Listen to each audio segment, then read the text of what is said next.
Hi, everyone. Today we're going to talk about two very useful tools in the digital marketing space. We have SimilarWeb, and on the other hand, we're comparing it to SEMrush or SEMrush, however you want to pronounce it. Each of these tools have found their home on various aspects of the digital marketing space, but have grown to emulate each other in certain ways. So you might be wondering which is best for certain use cases. I do think there are clear winners in certain categories, despite the fact they have each tried to layer on top functions of the other tool. First, let's break down SimilarWeb. So this is a tool that's phenomenal for businesses or startups who are in the process of positioning themselves and finding their market, maybe doing some competitor analysis, seeing how the other sites and businesses in their space are handling things, or maybe they need to develop their ICP altogether. This is a great tool for those sorts of use cases. And I would say in general, the people who use SimilarWeb are likely to be some high-level strategists, people who don't need or want to get bogged down in too much data. They need enough to get them where they're going and point them in the right direction. And then the implementers, I would say, are going to want a more in-depth tool like SEMrush. Speaking of SEMrush, I would describe them as essentially the Ghostbusters mobile. It's really an SUV that's packed to the gills with tech. It's taking you from point A to point B, sure, but it's also giving you maps and you can go off-road and there's plenty of space to pack everything you need and on and on and on. So SEMrush has really grown over the years. It really found its home in SEO first and foremost. So find their SEO toolkit is really, really well advertised and prominent throughout the tool. They were really well known for the keyword research and content creation tools, especially. But that said, they have layered on top tools that SimilarWeb really excelled in off the bat. So things like traffic and market analysis. They also offer local SEO tools. So if those of you who need to manage and optimize Google business profiles or manage your listings, they can also help you create content and even go dip their toes into the social game and PPC side of things. So really, really great, powerful tool, all-in-one marketing tool, I would say, that specializes in SEO and executes all of these things rather well. So I just will real quick just flag the dashboard differences here. So even here you can see how I'm talking about SEO is really going to be for the implementers, the folks who really want to take granular insights and run with them, take granular data. They're the folks who are used to working with data and drawing the takeaways. SimilarWeb, on the other hand, is rather bare bones and high level, I would say. This is all very valuable insights, to be sure. These are all metrics I would want to look at if I were Jeff Bezos. But that said, this is high level insights that get me in the right direction, and I would take and ask questions to my implementers to go in and dig deeper. Let's first start with the search intelligence tools in SimilarWeb, and likewise the keyword research tools in SEMrush. So off the bat, I'll just go to the keyword research tool here, and you can plug in any website or keyword that you want, and you'll see the dashboard pop up right here. And really the takeaway here for me is, again, high-level insights. You get high-level, here are the players in this space competing for this sort of term. In some terms, depending on how much volume your keyword has, will not populate certain widgets here. So there's not enough data for this keyword here for these widgets to populate, which makes this actually, ironically enough, a really great example to illustrate what I'm talking about. So SimilarWeb features a lesser database of keywords than SEMrush. SEMrush is really famous for the amount of keywords they have in their database. And I will show you that right now. This is the data that SEMrush provides for that same keyword. You have estimated volume scores, estimated keyword difficulty scores. Volume is broken down by geographic location as well. So if you're after US specific traffic, that's offset over here. And then it's also broken down into global and even some other countries over here as well. You have some trends analysis here as well. And what I believe sets SEMrush apart is really gearing this dashboard for the end user. So someone who is looking into keyword research and thinking about producing content targeting this long tail keyword is going to be interested in these sorts of things. Is this a spiky keyword that was simply, this volume is simply registering because it was some timely event? In this case, no, this is a fairly steady heartbeat of a graph. And then also, what type of content ranks for this search query? SimilarWeb does a great job of analyzing the perceived search intent of a search engine, basically by analyzing the types of content that ranks in a given search results page.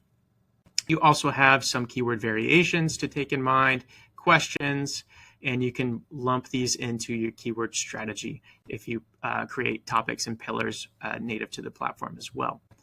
Down even further, you have some SERP analysis, a SERP breakdown or snapshot, if you will, of the exact URLs that are ranking, their exact authority scores, exactly how many other domains are pointing to that URL, the backlinks of the given domain, on and on and on.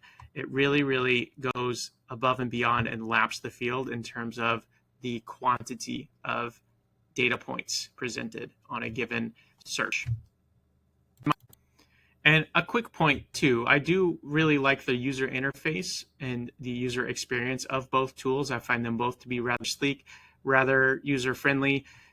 SimilarWeb is a bit like getting through different folders, being presented with information that way, whereas SEMrush really nails the dashboard feel. It feels like I'm flying in the cockpit, so to speak, pushing buttons and levers accordingly and filtering results as needed.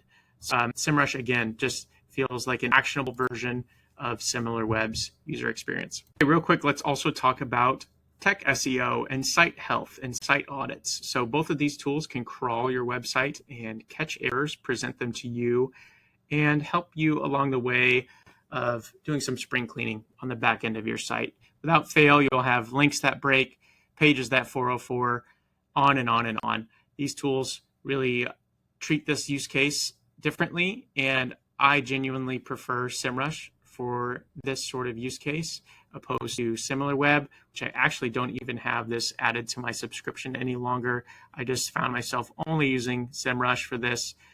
To be fair, I will give them their props. They do flag things like missing titles, duplicate pages, things that truly are important. But again, if you're an implementer and if you're the one who's conducting the site audit and looking to make the fixes, you will be finding yourself preferring SEMrush for that. You can get into individual errors, flagging individual pages, and finding individual assets that are causing issues on your website. Okay, now let's talk about some things I believe SimilarWeb laps the field on, and that is audience interests, audience insights, market insights, these sorts of positioning tools, and competitor analysis and market analysis aspects of their tool. So I've just plugged in ESPN.com at the top here, and we're in the audience interest section, and this is what I really enjoy and envision high-level strategists finding the most use out of. Let's say you're a startup and trying to identify your ICP, and you need a word map of the sorts of things that they're interested in. This is a great tool. You can just plug in an anticipated competitor into this site and start to view the industry distribution of the browsing habits of the visitors at that site. You can also see a word map over here, which is essentially just the words that appear most frequently across the websites in this space, as well as the other visited sites in this niche. So someone who visits ESPN.com is likely to visit sites like MLB.com, NewYorkTimes.com, SI.com, on and on and on. And I find this to be incredibly valuable because you can rinse and repeat this cycle, right? So you can plug in these sites map and start to really develop the ecosystem of terms and really build your ideal customer profile this way. This is also, in my opinion, the ideal way to identify which websites truly are your competitors when it all boils down to it, because tools like SEMrush are often viewing this under an SEO lens. Let me open a new tab here. So on SEMrush, I've just plugged in ESPN.com, and this is the domain overview. What I'm talking about here is down here in the main organic competitors. This is specifically viewing which websites compete for common keywords, and also it will display the total search engine keywords that a given website ranks for. Now, you'll find, yes, these are truly some pretty good competitors for ESPN.com, but as you get into more granular niches, these become a little bit skewed, I would say, based on simply what posts are ranked on the SERP and have found success, and that doesn't necessarily translate one for market competitors. So keep that in mind. Competitors on SEMrush a little bit skewed towards an SEO perspective, I should say, whereas the sites that'll surface on tools like SimilarWeb are true market competitors. Okay, now let's talk about the elephant in the room. How much money are you going to have to fork over to use these tools? They both have pricing models that follow similar structures. Both of these come in the form of monthly subscriptions. SEMrush has 3 tiers: Pro, Guru, and Business. Pro starts at $139.95 a month, and you're moving up towards $250 and $500 essentially from there. Leveling up essentially grants you more projects and historical data. SimilarWeb, on the other hand, displays their prices in yearly amounts, but truly you're looking at monthly payments here and comparing apples to apples. So their basic plan starts at $199 a month, and you can level it up to professional at $399 a month from there. And the difference between those two is really in the amount of data presented and even the historical context that you can dig up for your data as well. It is worth pointing out, though, that these are for access to essentially the base tool. Each of these tools have premium add-on features. So like I was saying, the site audit, I did not have that added on to my subscription level. That is something that you'll keep in mind. So if you're interested in fully fleshing out these tools, you will be paying a bit more. I have found that SEMrush's base plan covers more of the day-to-day digital marketing tasks than SimilarWeb's base plan for me. Okay, so in conclusion, if you are someone who is a brand analyst, someone who's a product manager or growth manager and looking to position your product, maybe you're a startup and looking to gauge your fit in a given marketplace, or maybe you're just looking for more in-depth competitive insights or audience insights, that is where I would recommend SimilarWeb.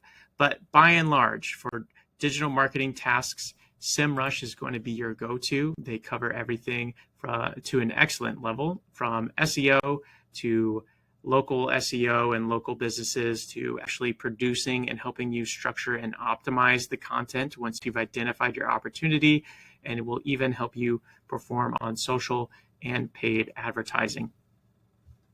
Again, I have found SEMrush to be perfect if you're a marketer who's trying to win in your landscape, and SimilarWeb is like a telescope. It's really useful and powerful for surveying that landscape, gleaning some high-level takeaways. But if you want to whip out the Swiss Army knife, SEMrush is going to be the one that pays for itself quite easily.